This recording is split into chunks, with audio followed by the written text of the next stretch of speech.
السلام علیکم listener, story for ever میں خوش آمدید۔ امید کرتی ہوں آپ سب خیریت سے ہوں گے، خوش ہوں گے۔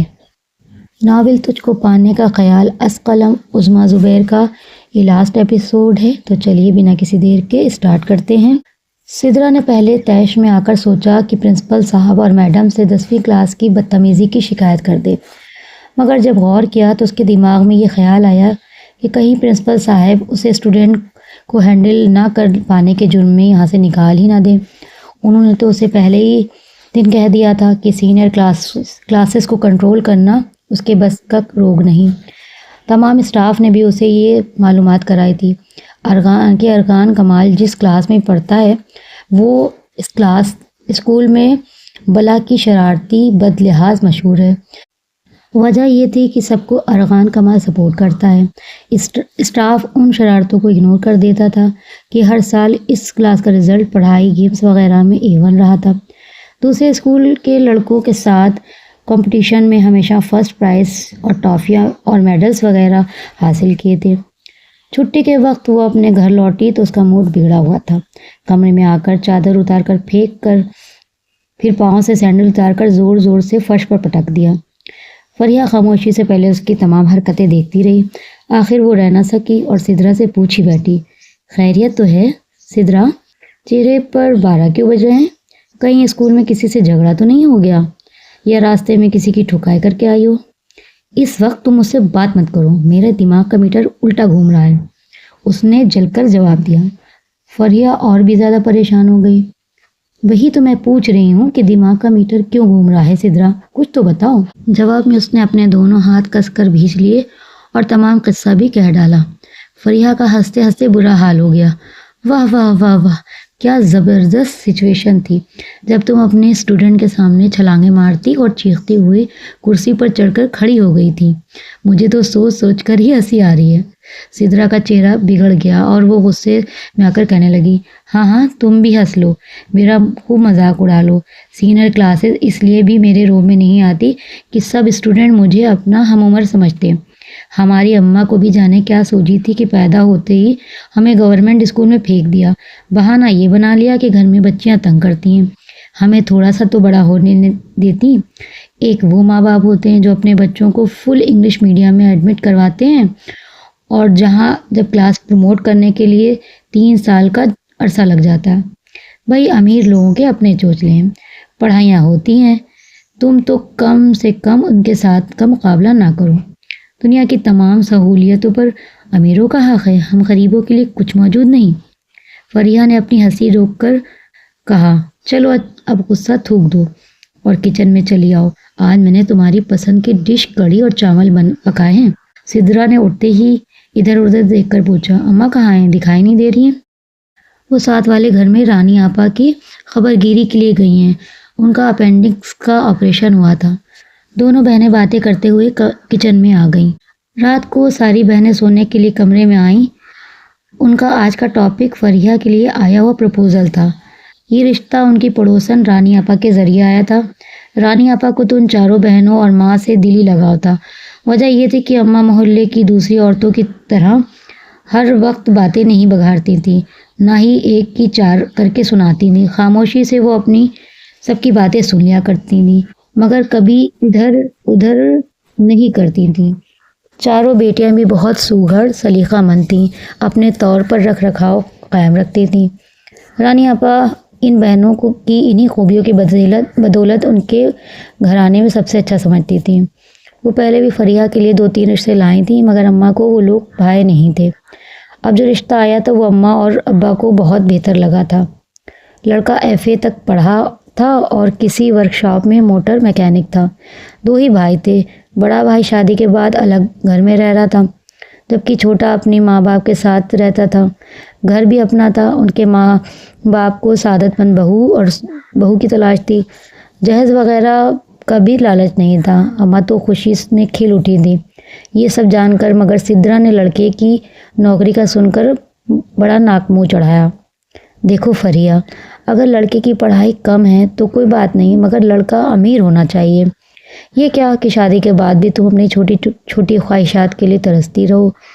آج کل دولت کا بول بالا ہے اور لگاؤ تمام رشتہ داریاں دولت کے ترازو میں ہی تولی جاتی ہیں۔ اب ایسی بات بھی نہیں ہے آپی، آپ کو سوائے دولت کے کچھ اور دکھائی ہی نہیں دیتا۔ فاروق بھائی بے حد شریف اور خوبصورت ہیں۔ سب سے بڑی بات یہ کہ ان لوگوں کو جہیز اور پہناوے کی بھی خواہش نہیں ہے۔ اتنے اچھے لوگ قسمت سے ملتے ہیں۔ نائمہ بیچ میں کود پڑی۔ سدرا نے اسے گور کر دیکھا۔ تم چپ رہو چھٹکی، ابھی تمہاری عمر نہیں ایسی باتیں کرنے کی۔ اگر فریحہ کے ہاتھ میں پیسہ نہیں ہوگا تو اس سماج میں اپنا اور اپنے بچوں کا مقام کیسے بنا پائے گی؟ اب ساری زندگی وہ اپنے شوہر کی شرافت اور خوبصورتی کو چاٹنے سے رہی۔ آج کے دور میں دولت بہت بڑی ضرورت بن چکی ہے۔ تم نے دیکھا نہیں، گاڑی بنگلے اور بڑی بڑی کوٹھیوں والوں کو ہر کوئی جھک جھک کر سلام کرتا ہے، جبکہ غریب آدمی چاہے کتنا بھی پڑھا لکھا کیوں نہ ہو، ہر کوئی اس سے آنکھ اور دامن بچاتا ہے۔ مگر سدرا، تم یہ بھی تو سوچو کہ ہمارے گھر گاڑی بنگلے والوں کے پروپوزل نہیں آ سکتے۔ ابا ہیڈ کلرک ہے، ہمارے پاس 2 کمروں اور سرخ اینٹوں والے صحن کا یہ چھوٹا سا مکان ہے جو دادا نے اپنے دنوں میں بنوایا تھا۔ تم حقیقت کی آنکھوں سے آنکھیں ڈال کر جینا سیکھو، خوابوں کی دنیا کو بھول جاؤ۔ امیر لوگ ہمیشہ اپنے برابر اور ٹکر کے لوگوں سے رشتہ جوڑتے ہیں، ہم جیسے غریب یا سفید پوش خاندان کو کسی خاتے میں نہیں لاتے۔ صبح کی اس کڑوی بات نے سدرا کو لمحے بھر کے لیے جھنجھوڑ دیا، مگر وہ پھر دوسرے پہلو سے بھی سوچنے کے بعد بولی، ٹھیک ہے، ہم امیروں سے رشتہ نہیں جوڑ سکتے، مگر اپنے بہنوئی کو امیر بنانے کے گر بتا سکتے ہیں۔ وہ کس طرح سے؟ اس طرح سے کہ فاروق بھائی شادی کے بعد باہر چلے جائیں۔ دوسرے ملکوں میں ہنرمند لوگوں کی بڑی مانگ ہے، باہر جانے کے بعد ان کے ہاتھ میں پیسہ ہی پیسہ ہوگا۔ ہم بھی بڑے فخر سے سب کو اپنے دولت مند بہنوئی کے بارے میں بتائیں گے۔ باہر جانا اگر اتنا آسان ہوتا تو ہر غریب آدمی باہر چلا جاتا۔ اس کے لیے روپے چاہیے، ڈھیر سے روپے، سمجھی؟ اس کا حل بھی میرے پاس ہے۔ اگر ابا فریحہ کو جہیز کے بجائے کیش دے دیں اور بعد میں سلامی کے تمام نوٹ ملا کر فارق بھائی کو باہر جانے کی کوشش کریں تو ضرور کامیاب ہوں گے۔ چلیے فریحہ آپی، آپی نے امیر بننے کا گر بتا دیا۔ شادی کے بعد اس پر عمل کیجیے گا، ورنہ ہماری آپی کی ناک کٹ جائے گی کہ بہنوئی صاحب موٹر میکینک ہے۔ لوگوں کو بتاتے ہوئے انہیں شرم آئے گی، ہے نا آپی؟ چھٹکی، تمہاری زبان بہت لمبی ہو گئی ہے۔ میں پہلے قینچی سے تمہاری فالتو زبان کاٹ دوں گی، پھر فرائنگ پین میں تل کر کھا جاؤں گی۔ یوں بھی گوشت بڑا مہنگا ہو گیا ہے، میں مفت میں مزہ چکھ لوں گی۔ خبردار سدرا، میری چھٹکی کی طرف آنکھ اٹھا کر بھی مت دیکھنا، تم دونوں سے زیادہ پیاری ہے مجھے، فریحہ نے نائمہ کو اپنے ساتھ لپٹاتے ہوئے کہا۔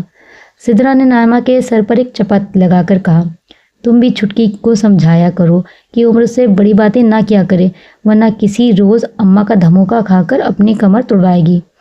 اس کی بات سن کر سب ہنسنے لگی۔ احمد کمال اور مسز کمال نے اپنے اکلوتے لاڈلے بیٹے کی برتھ ڈے کے انویٹیشن کارڈ سارے اسٹاف میں بانٹے تھے، اور ہمیشہ کی طرح اس سال بھی فنکشن اٹینڈ کرنے کی سختی سے تاکید کی تھی۔ سدرا عجیب سی الجھن میں گھر گئی تھی، کیونکہ وہ وہاں پر جانا نہیں چاہتی تھی، کیونکہ ارغان کمال بڑا شیطان قسم کا اسٹوڈنٹ تھا۔ ہر وقت دل میں ایک ڈر سا رہتا تھا کہ سب اسٹوڈنٹ یا اسٹاف کے سامنے اس کے ساتھ کوئی نئی شرارت یا شیطانی نہ کر دے، مگر مسز احمد کمال کا اصرار تھا کہ سب اسٹاف کی طرح وہ بھی اس فنکشن میں شامل ہو۔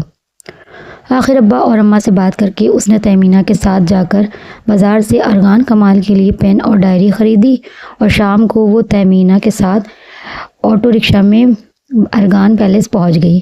سارے راستے تیمینہ اسے ارغان پیلس کے بارے میں ہی بتاتی رہی۔ سدرا نے ریڈ کلر کا کھلتا ہوا سوتی لباس پہنا ہوا تھا، جس پر بلیک ایمبرائڈری اپنی الگ بہار دکھا رہی تھی۔ Black jewellery, light make up اور کلفدار دوپٹے کو سلیقے سے اوڑھے وہ بے انتہا حسین لگ رہی تھی۔ آٹو سے اتر کر اس نے بھرپور نگاہ ارغان پیلس پر ڈالی، جسے دلہن کی طرح سجایا گیا تھا اور جس پر شادی والے گھر کا گمان ہو رہا تھا۔ اس کے دل میں اپنی غریبی کا احساس تیر کی طرح چبھ گیا۔ وائٹ ماربل کی امریکن ٹائلز سے سجا ارغان پیلس پوری شان و شوکت سے پر اپنا اثر ڈال رہا تھا۔ سدرا نے بڑی حسرت اور رشک سے اس خوبصورت پیلس پر نگاہ ڈالی اور پھر تیمینہ کے ساتھ قدم ملا کر کھلے گیٹ سے اندر داخل ہو گئی۔ سامنے ہی ارغان کمال اپنے دوستوں کے ساتھ مہمانوں کے سواگت کے لیے کھڑا تھا۔ جو ہی اس کی نظر سدرا پر پڑی تو پلٹنا بھول گئی، وہ حیرت کے عالم میں سے تکنے لگا۔ تیمینہ نے اس کی نگاہوں کے آگے اپنا ہاتھ ہلاتے ہوئے کہا، ارغان، happy birthday to you for اس۔ تھینک یو مس، ویسے مجھے آپ کے آنے کی تو بالکل بھی امید نہیں تھی، مگر انتظار بہت کیا۔ اس نے جھیپ کر کہا اور انہیں لے کر ہال تک بڑھ گیا۔ تہمینہ نے شرارت سے پوچھا، کیوں بھائی، امید کیوں نہیں تھی؟ میں تو ہر سال تمہاری برتھ ڈے فنکشن اٹینڈ کرتی ہوں۔ جی میں آپ کی نہیں، مس سدرا کی بات کر رہا ہوں۔ اوہ اچھا، میں بات سمجھ نہیں پائی۔ وہ کھلکھلا کر ہنس دیا۔ حال میں تمام مہمانوں کو بیٹھنے کا انتظام کیا گیا تھا۔ لان میں کیک کاٹنے اور کھانے کا انتظام تھا۔ جلدی ارغان کمال نے تالیوں کی گونج اور happy birthday to you کی آوازوں کے درمیان مسکراتے چہرے اور چمکتی آنکھوں سے کیک پر چھری چلا دی۔ احمد کمال اور مسز کمال کے چہرے خوشی سے جگمگا رہے تھے۔ سدرا میڈم کے پہلو میں کھڑی بڑی ہی دلچسپی سے یہ ساری کارروائی دیکھ رہی تھی۔ بھلا ایسا فنکشن اس نے اپنی پوری زندگی میں پہلے کب دیکھا تھا؟ ارغان کمال نے کیک کے پیس باری باری اپنے پاپا اور ممی کے منہ میں ڈالے اور تیسرا کیک اٹھا کر بے اختیار کھلکھلاتی ہوئی سدرا کے منہ میں ٹھوس دیا۔ وہ تمام مہمانوں کی نگاہیں اپنے اوپر محسوس کر کے بری طرح سے نروس ہو گئی۔ مارے شرم اور غصے سے اس کا چہرہ بری طرح لال پڑ گیا۔ جلدی سے وہ دور ہٹ گئی۔ اس کے بعد اس سے کچھ بھی ٹھیک طرح سے کھایا نہ گیا۔ تہمینہ کے پاس آ کر اس نے واپسی کی رٹ لگا لی۔ 5 منٹ ٹھہرو سدرا، کچھ ہی دیر میں چلتے ہیں، جلدی کیا ہے؟ تہمینہ کھانا کھاتے ہوئے کہا۔ وہ اپنے کھانے کی پلیٹ چھوڑنے پر تیار نظر نہیں آ رہی تھی۔ کھانا بہت مزیدار تھا اور سب سے آخر میں گرین ٹی کا آئٹم بھی رکھا گیا تھا۔ تہمینہ پلیز جلدی کرو، زیادہ دیر ہو گئی تو ابا اور اماں پریشان ہو جائیں گے۔ ہاں چلو، اٹھتے ہوئے بولی۔ آخر تہمینہ کو اس کی حالت پر رحم آ گیا اور وہ سر اور میڈم سے اجازت لے کر گیٹ کے باہر نکل آئی۔ رکے مس، ارغان کمال اس کے پیچھے بڑے بڑے ڈگ بھرتا ہوا آ رہا تھا۔ قریب پہنچ کر کہنے لگا، آپ رات کو کہاں آٹو کے لیے پریشان ہوں گے؟ آئیے مس، میں آپ دونوں کو گاڑی سے ڈراپ کر دوں۔ ہرگز نہیں، سدرا اسے گھور کر ضدی اور ہٹیلے انداز میں کہنے لگی۔ وہ چند لمحے تک اسے غور سے دیکھتا رہا، پھر بولا، ٹھیک ہے میں نہیں جاتا، بلکہ میرا ڈرائیور آپ کو چھوڑ آئے گا۔ ایاز، چلو انہیں حفاظت کے ساتھ گھر تک چھوڑ آؤ۔ اس آفر پر سدرا کو کوئی اعتراض نہ ہوا۔ اس روز موسم صبح سویرے سے ہی نمی دار تھا۔ پچھلی تمام رات خوب بارش ہوئی تھی۔ اس کا اسکول جانے کا موڈ نہیں بن رہا تھا، مگر 9ویں کلاس کا ہسٹری کا ٹیسٹ لینا تھا، اس لیے جانا بھی ضروری تھا۔ 9ویں کلاس کا ٹیسٹ لے کر وہ روز کی طرح 10ویں کلاس میں اپنا پیریڈ لینے آئی تو ساری کلاس میں ہڑبڑی سی مچی ہوئی تھی۔ کیا بات ہے، آج یہ شور کیوں مچا رہے ہیں آپ سب؟ شمائلہ کچھ ڈری ہوئی آواز میں کہنے لگی، مس فرش پر دیکھیے، ہر طرف کیچوے کیچوے رینگ رہے۔ ہائے، کیا کہہ رہی ہو تم؟ کہاں سے آئی یہ سب؟ سدرا حیرت سے پوچھنے لگی۔ جلدی ہی دونوں پاؤں چیئر پر نکال دیے اور اس پر پنجوں کے بل بیٹھ گئی۔ فرش پر جو ہی نگاہ دوڑائی، بے شمار کیچوے رینگتے ہوئے نظر آئے۔ انہیں فرش پر رینگتے ہوئے دیکھ کر اس کا چھوٹا سا دل ڈر سے دھڑکنے لگا۔ ظالم بالکل سانپ کی طرح رینگ رہے تھے۔ اس کے چہرے پر ہوائیاں اڑنے لگیں۔ یہ اتنے ڈھیر سارے کیچوے یہاں کیسے آئے؟ مس، آپ ارغان کمال سے پوچھیں، سچ ہم بے قصور ہیں، وہ ڈرے ہوئے انداز میں بولی۔ ثنا اپنی فیورٹ ٹیچر کی پیروی کرتی ہوئی پنجوں کے بل بیٹھ گئی۔ دیکھو ارغان، اس طرح کی شرارتیں مت کیا کرو۔ اگر کسی کو تمہاری ان شرارتوں کی وجہ سے ہارٹ اٹیک ہو گیا تو سوچا ہے تمہارا کیا حال ہوگا؟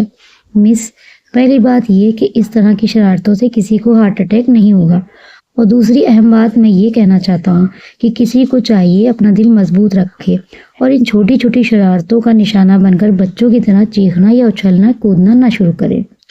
وہ اس کی آنکھوں میں آنکھیں ڈال کر شوخی سے کہتا ہوا چلا گیا۔ سدرا جھنجھلا کر بولی، تم انتہائی فضول اور بدتمیز اسٹوڈنٹ ہو۔ تمہاری سزا یہ ہے کہ تم میرے دونوں پیریڈس میں کھڑے رہو گے اور copy per I am sorry teacher لکھتے رہو گے، انڈرسٹینڈ؟ وہ ٹھنڈی سانس چھوڑتا ہوا کھڑا ہو گیا اور کاپی پینسل سنبھالی۔ سدرا نے سیف، علی، فاروق اور جاوید وغیرہ سے کیچوے اٹھوا کر باہر پھینکوائے، پھر سنجیدگی سے کلاس کو لیکچر دینے لگی۔ پیریڈس آف ہونے پر وہ کلاس روم سے جانے لگی تو ارغان کمال نے آگے بڑھ کر کاپی اس کے ہاتھ میں پکڑا دی۔ مس، میری سزا ختم ہونے پر کاپی کے نیچے اپنے دستخط کر دیں۔ سدرا نے بال پین کھول کر اپنے سگنیچر کرنے کی غرض سے جلدی سے کاپی پر نگاہ دوڑائی تو صفحے پر پینسل سے اپنا خوبصورت سا اسکیچ دیکھ کر ارغان کمال کو خاموش نگاہوں سے دیکھتی رہ گئی۔ کچھ عرصے سے سدرا کی مصروفیت بڑھ گئی تھی۔ اسکول میں وہ بڑی محنت سے 10ویں کلاس کو اینول ایگزام کی تیاری کروا رہی تھی۔ تقریباً 1.5 مہینے بعد 10ویں کلاس کو اسکول سے فارغ ہو جانا تھا۔ وہ ارغان کمال کی تمام شرارتوں کو مکمل طور پر اگنور کر دیتی اور سنجیدگی کا لبادہ اوڑھ کر کلاس کا کورس سلیبس کمپلیٹ کروانے میں مگن ہو جاتی۔ گھر میں فریحہ کی شادی کے ہنگامے شروع ہو گئے تھے۔ وہ اسکول کے بعد گھر میں فریحہ کی شادی کی تیاریوں میں بڑھ چڑھ کر حصہ لے لیتی۔ آخر کو گھر میں پہلی شادی تھی۔ سب بہنیں اور چھوٹے بھائی بہن بڑے ایکسائٹیڈ ہو رہے تھے۔ سدرا کبھی موڈ میں ہوتی تو بہنوں کو پوری تفصیل سے ارغان کمال کی شرارتوں کے بارے میں بتاتی رہتی۔ ان سب کو سدرا کے اندیکھے اسٹوڈنٹ پر میں بڑی دلچسپی محسوس ہوتی۔ نائمہ اس بات سے بڑی خوشی کا اظہار کرتی کہ کوئی تو ہے جو آپ ہی سے بھی 2 ہاتھ آگے ہے۔ جب اسکول میں 10ویں کلاس کی فیئرویل پارٹی ہوئی تو سب اسٹوڈنٹ نے باری باری اسٹیج پر آ کر تھوڑا تھوڑا اپنے آنے والی زندگی کے بارے میں اور اپنی پلاننگز کے بارے میں ٹیچرز کو اور پرنسپل کو بتایا۔ ارغان کمال کی باری آئی تو اس نے دھیمی اور اداس مسکراہٹ کے ساتھ کہا، میں نے اسکول میں بہت اچھا اور یادگار وقت گزارا ہے۔ پاپا اور ممی کا اسکول ہونے کی وجہ سے میں نے شرارتیں بہت کی۔ جو اسٹوڈنٹ اور ٹیچرز میری شرارتوں یا حرکتوں سے پریشان آ گئے تھے ان سے میں سوری کرتا ہوں۔ آج میرا اس اسکول میں لاسٹ ڈے ہے اور میں نہیں چاہتا کہ کوئی اسٹوڈنٹ یا ٹیچر مجھ سے ناراض رہے۔ I am very very sorry. میری زندگی کا یہ ایم ہے کہ میں ہائی اسٹڈی کے لیے انگلینڈ چلا جاؤں اور ایم بی اے کر کے اپنے پاپا اور ممی کا نام خوب روشن کروں۔ پھر 10ویں کلاس کے فری ہوتے ہی سدرا نے سکھا سانس لیا۔ ارغان کمال کی شرارتوں سے ہمیشہ کے لیے جان چھوٹ گئی تھی۔ ہاں مگر دل کے اندر کہیں اداسیوں نے اپنا ڈیرا جما لیا تھا۔ کئی مہینے گزرنے کے بعد بھی وہ بے حد ڈسٹرب رہی۔ ارغان کمال کی شوخیاں اور شرارتیں اس کی آنکھوں کے سامنے آ جاتی اور وہ پریشان سی ہو جاتی۔ رات کو سونے کے لیے جو ہی وہ اپنے بستر پر لیٹتی تو خیالوں میں چھم سے اس کے چہرے کی تصویر سامنے آ جاتی، اس کی آنکھوں کی گہرائیاں یاد آ جاتی تو وہ بے چین سی ہو جاتی۔ اس جیسا شرارتی اور نڈر اسٹوڈنٹ اسکول میں کوئی دیکھنے میں نہیں آیا تھا۔ گزرتے وقت کے ساتھ اس کی زندگی میں بھی بے شمار تبدیلیاں آئیں۔ سروس کرتے ہوئے اسے 6 سال کا عرصہ بیت گیا۔ فریحہ کی شادی کے بعد کچھ عورتیں شہباز ملک کا پروپوزل سدرا کے لیے لے کے آئیں۔ وہ ابا کے ہی دفتر میں کلرک تھا، نیک فطرت اور ایماندار تھا، مگر سدرا شادی کے لیے تیار نہ ہوئی بلکہ ابا کو دن رات کہہ کر شہباز ملک کی شادی طوبہ کے ساتھ کر دینے کے لیے راضی کیا۔ اب دونوں بہنیں اپنے اپنے بچوں کے ساتھ ہفتے میں ایک چکر میکے کا ضرور لگاتی تھیں۔ سال پہلے نائمہ کے رشتے کی بات طوبہ کے دیور سے طے پائی تھی۔ اماں سدرا کو دیکھ دیکھ کر اٹھتے بیٹھتے آہیں بھرتی۔ رانیہ آپا فریحہ اور طوبہ کے لیے لائے ہوئے رشتوں میں وہ کوئی نہ کوئی مین میک نکال کر ان کو چلتا کر دیتی۔ جب بہنوں کی طرف سے بھیجے گئے رشتوں میں کیڑے نکالنے بیٹھتی تو اماں بھننا کر کہتی، اے ہے میں پوچھتی ہوں کہاں کی شہزادی ہے تو جو پرستان سے آنے والے شہزادے کے انتظار میں بیٹھی ہو؟ اپنے رنگ روپ پر اتنا غرور مت کرو، 3-4 سال بعد یہ بھی مان پڑ جائے گا، پھر اکیلی سر پکڑ کر رونا، اس وقت کوئی نہیں آئے گا۔ اماں اگر آپ مجھے دعائیں نہیں دے سکتی تو کم سے کم بددعا بھی نہ دیں۔ سنڈریلا کو بھی تو اس کا شہزادہ آ کر لے گیا تھا، مجھے بھی کوئی شہزادہ ہی بھی آنے آئے گا انشاءاللہ۔ کون ہے یہ کمبخت ڈیلا جس نے تمہارا دماغ خراب کر کے رکھ دیا ہے؟ اماں کے ڈیلا کہنے پر اس کے ساتھ احمد اور احسن بھی ہنس پڑتے۔ دونوں بھائی فرسٹ ایئر میں آ گئے تھے جب سے دونوں بیٹے جوان ہوئے تھے۔ ابا کو سدرا سے اور زیادہ لگاؤ ہو گیا تھا۔ وہ بھی ابا کا بہت خیال رکھتی تھی، ان کی ہر بات اور ہر حکم پر سر جھکا دیتی، مگر شادی والی بات کو ماننے سے انکار کر دیتی۔ ابا بھی جانے کیا سوچ کر زور نہیں دیتے تھے۔ 2 دن پہلے طوبہ اپنے بچوں اور ساس سسر کے ساتھ میکے آئی تھی۔ ان کی ساس اور سسر کا کہنا تھا کہ اگلے مہینے ان کا بیٹا ایاز ملک دبئی سے 2 ماہ کی چھٹی لے کر آ رہا ہے، اس لیے شادی کی تاریخ پکی کر دی جائے۔ اماں اور ابا کو بھلا کیا اعتراض ہو سکتا تھا؟ سدرا نے اسکول سے 1 ہفتے کی چھٹی لینے کا پروگرام بنا لیا تھا تاکہ نائمہ کے کپڑے، زیور اور دوسری ضروری چیزوں کی خریداری آرام اور سکون سے کر سکے۔ اگلے دن اس نے اپنی درخواست پر پرنسپل اور میڈم کے درخواست کروانے کے لیے آفس کا رخ کیا۔ اس نے چپراسی کو اندر بھیجا اور خود دروازے کے سائڈ میں کھڑی ہو گئی۔ چپراسی نے واپس آ کر آفس میں جانے کا اشارہ کیا۔ سدرا نے چوٹی سے آزاد لٹوں کو کانوں کے پیچھے کیا اور آفس میں داخل ہو کر اپنے دھیان میں ادب سے سر اینڈ میڈم کہا۔ وہ جو کوئی بھی تھا اسے دیکھ کر ایک دم کھڑا ہو گیا۔ مس سدرا بیٹھی پلیز۔ سدرا بھی احمد کمال اور ان کی مسز کے بجائے کسی اور کو آفس روم میں دیکھ کر حیران رہ گئی۔ سر اور میڈم کہاں ہیں؟ مجھے لیو اپلیکیشن پر ان کی سائن کروانے ہیں۔ جی پاپا اور ممی عمرے کے لیے سعودی گئے ہیں، ان کی واپسی تک مجھے اس اسکول کا پرنسپل سمجھ سکتی ہیں۔ وہ بولا، تو تم ارغان کمال ہو؟ سدرا حیرت کی ذاتی اور خوشی سے ہکلا گئی، آنکھیں پھاڑ پھاڑ کر اسے غور سے دیکھنے لگی۔ صحت مند سراپا اور گھنی مونچھوں نے اسے مکمل مرد کا روپ دے دیا تھا۔ ان 6 سالوں میں وہ کتنا بدل گیا تھا، جبکہ وہ ابھی تک ویسی ہی نازک اور کومل سی تھی اور دیکھنے والوں کو اسکول گرل ہی لگتی تھی۔ ارغان کے چہرے پر مسکراہٹ تھی۔ بڑی دیر کے بعد پہچانا مجھے؟ بہرحال دیر آئے درست آئے، وہ تو روزانہ اس کھڑکی سے آپ کو اسٹاف روم میں جاتے دیکھتا رہتا ہوں۔ تم اس آفس میں کب سے ہو؟ اور ہاں، انگلینڈ سے تم کب لوٹے؟ سدرا اس کے سامنے صوفہ چیئر پر ٹک گئی۔ وہ بھی بیٹھ گیا اور اپلیکیشن پر سائن کرتے ہوئے سدرا سے بولا، 1 ماہ پہلے ایم اے کی ڈگری لے کر آیا ہوں۔ ابھی میں کوئی جاب نہیں کر رہا۔ اسکول کے آفس روم میں بیٹھتے ہوئے تقریباً 1 ہفتہ ہو گیا۔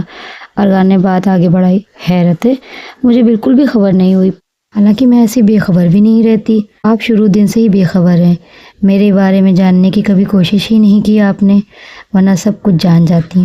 وہ پین ٹیبل پر بجاتا ہوا دھیرے سے بولا۔ سدرا گڑبڑا سی گئی اور جانے کو ایک دم سے کھڑی ہو گئی۔ ارغان کمال نے اسے بھرپور نظروں سے دیکھنے کے بعد اپنا سر چیئر کی پیٹھ سے ٹکایا اور آنکھیں بند کر لی۔ گھر آ کر سدرا پر اداسی سی چھا گئی۔ سارا دن وہ خاموش سی رہی۔ رات سونے کے لیے لیٹی تو نہ جانے کیا سوچ کر اس کا دل بھر آیا۔ آنسوؤں سے اس کا تکیہ بھیگ گیا۔ یہ سچ تھا کہ اس نے ارغان کمال کے سوا کبھی کسی اور کا انتظار نہیں کیا اور نہ ہی کسی اور کو اپنے خیالوں میں بسایا، مگر آج برسوں کے بعد اسے اپنے روبرو دیکھ کر اسے اپنی غریبی کے احساس نے مار ڈالا تھا۔ وہ ایک غریب خاندان سے تعلق رکھتی تھی۔ ہوش سنبھالنے کے بعد اس نے اپنے آس پاس غریبی کے ڈیرے ہی دیکھے تھے، جبکہ ارغان کمال پڑھے لکھے اور کروڑ پتی خاندان کا بیٹا تھا۔ وہ اس کے ساتھ کسی بھی طرح سے میل نہیں کھاتی تھی۔ کاش خدا نے مجھے بھی امیر خاندان میں پیدا کیا ہوتا، پھر میں بغیر کسی ڈر یا احساس کمتری کے خوشی سے اس کے جذبے کو سراہ سکتی۔ 1 ہفتے کی چھٹی کے بعد جب اس نے دوبارہ سے اسکول جوائن کیا تو بہت محتاط ہو گئی تھی اور زیادہ اپنے میں سمٹ گئی تھی۔ وہ کوشش کرتی کہ اس کا ارغان کمال سے آمنا سامنا نہ ہو پائے، ایسا کوئی کام اپنے ذمے نہ لیتی جس کے لیے اسے پرنسپل کے آفس جانے کی ضرورت پڑتی۔ ارغان کمال اس کی پہلی چاہت تھا۔ اس کی محبت کی شدتوں سے وہ ہمیشہ سے آگاہ رہی تھی، مگر سدرا اپنے اور اس کے بیچ کی اونچ نیچ کو بھی اچھی طرح سے جانتی تھی۔ نائمہ کی شادی سر پر آ گئی تھی۔ اسے لیو اپلیکیشن پر سر ارغان کے سائن کی ضرورت پڑ گئی۔ اس نے چپراسی کے ذریعے اپنی اپلیکیشن آفس بھجوا دی اور خود 10ویں کلاس کا پیریڈ لینے میں مصروف ہو گئی۔ کچھ دیر بعد چپراسی نے کلاس میں آ کر کہا، مس جی، آپ کو پرنسپل صاحب اپنے آفس میں بلا رہے ہیں۔ اچھا، تم جاؤ، میں پیریڈ آف ہونے پر آ جاتی ہوں۔ وہ مرتی کیا نہ کرتی، دستک دے کر آفس روم میں داخل ہو گئی۔ ارغان کمال کوئی فائل کھول کر چیک کر رہا تھا۔ نگاہیں فائل سے ہٹائے بغیر اس نے کم ان کہا اور پنہ الٹ دیا۔ وہ خاموشی سے چیئر پر جا کر بیٹھ گئی اور اسے دھیان سے تکنے لگی۔ آفس میں ایک دم خاموشی تھی۔ اس خاموشی کو ارغان کمال نے پہل کرتے ہوئے توڑا۔ اگر دیکھنے سے فرصت مل گئی ہو تو مجھے بتائیں کہ آپ کو 4 دن کی لیو کیوں چاہیے؟ سدرا شرما سی گئی اور تیزی سے اپنی نظریں نیچی کر لیں۔ عجیب شخص تھا۔ سدرا کو اس کی محسوس کرنے والی حس بڑی تیز لگی۔ وہ اپنے شولڈر بیگ کی زپ سے کھیلتے ہوئے بولی، میری چھوٹی بہن کی شادی ہے۔ اب کی بار ارغان نے نظریں اس پر جما دیں اور بڑی آس سے پوچھا، آپ نے شادی کیوں نہیں کی؟ میری مرضی، سدرا نے فوراً کہا۔ وہ سوچنے لگی، بولا یہ بھی کوئی پوچھنے والی بات ہے کیا؟ اسے خود نہیں معلوم۔ وہ کچھ دیر اس کے چہرے کو دانچتا رہا، پھر کچھ سمجھ کر مسکرا دیا۔ چلیے چھوڑیں اس بات کو، آپ نے اپنی بہن کی شادی میں مجھے کیوں نہیں انوائٹ کیا؟ آپ جیسے اونچے اسٹیٹس والے ہم غریبوں کی شادی میں نہ آئیں تو بہتر ہے، یہ کہہ کر وہ جانے کے لیے کھڑی ہو گئی۔ ارغان چونک کر سیدھا کھڑا ہو گیا۔ مس سدرا یوسف، مجھے یاد نہیں پڑتا کہ میں نے کبھی آپ کو اسٹیٹس کا طعنہ دیا ہو۔ ہیر پھیر کی بات کیوں کرتی ہیں؟ صاف لفظوں میں کہہ دیں کہ مجھے انوائٹ نہیں کرنا چاہتی ہیں آپ۔ ہاں، میں کبھی نہیں چاہوں گی کہ تم میرے گھر آؤ اور بعد میں میرے اسٹاف کے بیچ میری غریبی کا مذاق اڑاؤ، سدرا نے نظریں چراتے ہوئے کہا۔ مس سدرا، آپ مجھے اتنا گرا ہوا اور گھٹیا انسان سمجھتی ہیں؟ ہمارے دکھ کے وہ اس سے زیادہ کچھ نہ کہہ سکا۔ سدرا بھی وہاں نہیں رکی اور آفس روم سے باہر آ گئی۔ نائمہ کی شادی کے ہنگاموں میں اس نے مجھے دل سے حصہ لیا۔ جانے وہ کیوں اتنی چڑچڑی سی ہو گئی تھی، اسے کچھ بھی اچھا نہیں لگ رہا تھا۔ وہ سوچتی، کیا ہوا اگر وہ ارغان کمال کو بھی شادی میں بلا لیتی؟ پھر جب وہ اپنے گھر پر نگاہ دوڑاتی تو دوسرے پل ہی سوچتی، اچھا ہوا جو اسے میں نے نہیں بلایا۔ ہمارا چھوٹا سا گھر ہے، وہ ہمارے گھر کو دیکھ کر ہنستا یا مذاق اڑاتا ہماری غریبی کا، یہ ہوتے میں نہیں دیکھ سکتی تھی۔ جب دولہا کو دودھ پلائی کی رسم کے لیے گھر لایا گیا تو اس کے ساتھ ساتھ اٹھتے قدم وہ ارغان کمال کو دیکھ کر حیران رہ گئی۔ وہ بھی اسے دولہا کی سالی کی حیثیت سے راستے میں کھڑا دیکھ کر حیران رہ گیا۔ سدرا جلدی سے طوبہ کو کھینچ کر ایک طرف لے گئی اور ارغان کی طرف اشارہ کر کے پوچھا، طوبہ، ایاز بھائی کے ساتھ وہ کون کھڑا ہے؟ کون؟ اچھا وہ ارغان کمال صاحب، اس طرف تو آنکھ اٹھا کر بھی مت دیکھنا، وہ بڑے خاندان کا بیٹا ہے۔ ایاز دبئی جانے سے پہلے ان کا ہی ڈرائیور تھا، اس کے مالک کا بیٹا۔ ایاز نے ایک دو بار دبئی جانے کی خواہش ظاہر کی تو اس کے مالک نے اسے باہر بھیجنے کا انتظام کیا تھا۔ بہت اچھے لوگ ہیں، دونوں میاں بیوی عمرہ کرنے گئے، اس لیے ان کا بیٹا آ گیا ہے۔ ایاز کو اپنا دوست ہی سمجھتا ہے، مگر ایاز انہیں اب تک اپنا مالک سمجھتا ہے۔ ویسے ارغان کمال ہے بڑی زبردست شخصیت کا مالک، کیوں، تمہارا کیا خیال ہے؟ طوبہ اسے سب کچھ بتانے کے بعد آخر سے اس کی رائے پوچھنے لگی، مگر سدرا اپنے حواسوں میں کہاں تھی۔ اس کی حالت ایسی ہو گئی تھی کہ کاٹو تو لہو نہیں، کیسی رسمیں اور کہاں کی شادی۔ وہ سب کچھ چھوڑ چھاڑ چھت پر چلی آئی اور وہاں پڑی ہوئی ٹوٹی پھوٹی چارپائی پر بیٹھ کر پھوٹ پھوٹ کر رونے لگی۔ نیچے مہمانوں کا شورغل تھا اور اوپر چھت پر وہ اپنی تمام تر شدتوں سے رو رہی تھی۔ یہ کیا ہو گیا؟ ایسا کیوں ہو گیا؟ ایسا نہیں ہونا چاہیے تھا۔ میرا بہنوئی اس کا ڈرائیور رہ چکا ہے۔ نہیں، میں یہ برداشت نہیں کر پاؤں گی۔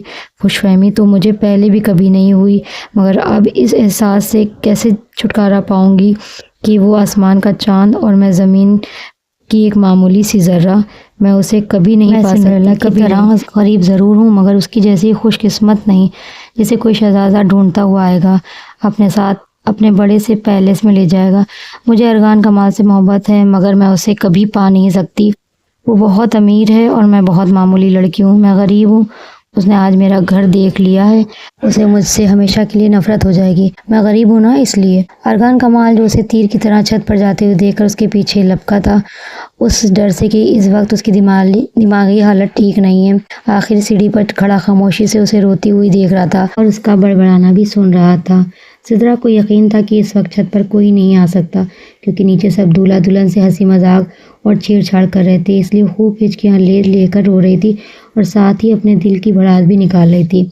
جب اس کا رونا کسی طرح کم نہ ہوا تو ارغان کمال اس کے سامنے آ گیا اور پنجوں کے بل نیچے بیٹھ کر اس کے چہرے سے دونوں ہاتھ ہٹاتے ہوئے پیار بھرے لہجے میں بولا، بس کرو سدرا، رو رو کر خود کو کیوں ہلکان کر رہی ہو؟ میں ہمیشہ سے تمہارا تھا، تمہارا ہوں اور ہمیشہ تمہارا ہی رہوں گا۔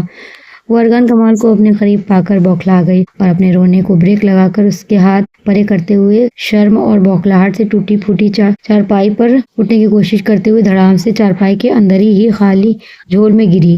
ارغان کمال کا بھاری اور دلکش قہقہا فضا میں بکھر گیا۔ سنڈریلا کی طرح اس نے بھی اپنے اس شہزادے کو پا لیا تھا۔ اچھا جی، تو اس ناول کا ہوتا ہے یہیں پر اینڈ۔ امید کرتی ہوں ناول آپ کو پسند آیا ہوگا۔ اگر پسند آیا تو ویڈیو کو کر دیں لائک اور چینل کو کر دیں سبسکرائب۔ اپنی دعا میں رکھیے گا یاد۔ تب تک کے لیے اللہ حافظ۔